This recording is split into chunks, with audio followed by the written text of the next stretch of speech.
railroad tracks. And since the first train connected Wilmington and Weldon in the early 1800s, legends on the rails have left a mark of mystery on the imagination of many. Well, tonight, Chief Transportation Correspondent Hawker Vanguard has a black and white Halloween story sure to give you the Carolina creeps.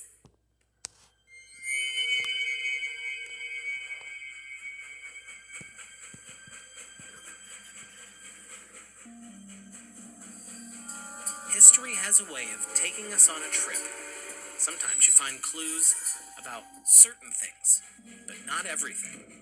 Was it an accident or something planned? 130 years later, and people are still trying to find the answer as to why train number 9 lies at the bottom of Third Creek.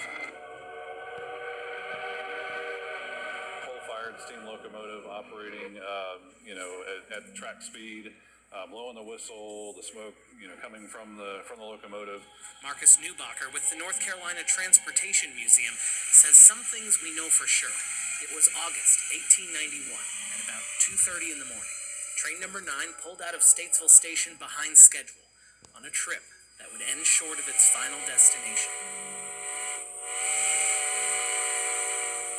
They wrecked on the Boston Bridge, which went over Third Creek. The accident killed 22 people as the train plummeted into the creek down below. From what we know, the survivors walked back to Statesville and reported the horrible accident.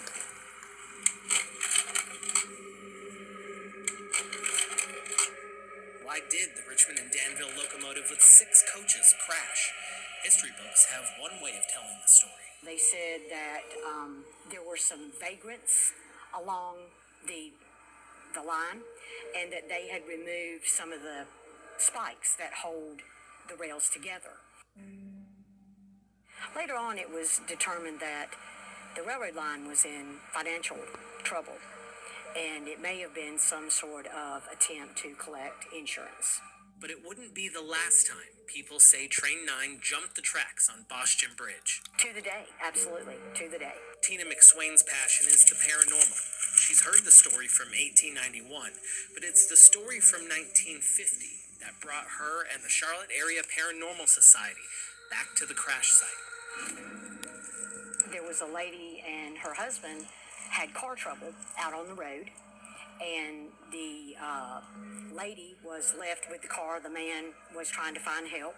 She stayed back with the vehicle and claims that just about 3 o'clock in the morning, she heard a train whistle, saw the headlights, saw the smoke, train approaching. Coming off the Boston Bridge, was very upset, went to find her husband, told him that, she'd heard all this massive sounds of crashing, people wailing. How did they hear and see that train 50 years after the crash? Tina says she doesn't know for sure, but wanted to find out if she could experience the same thing more than a century later. Because there's been so much unknown about the train crash, they didn't expect much.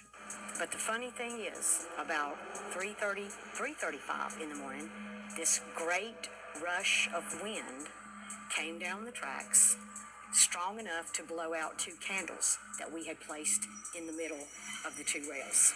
Could it have been a random breeze or a spectral locomotive?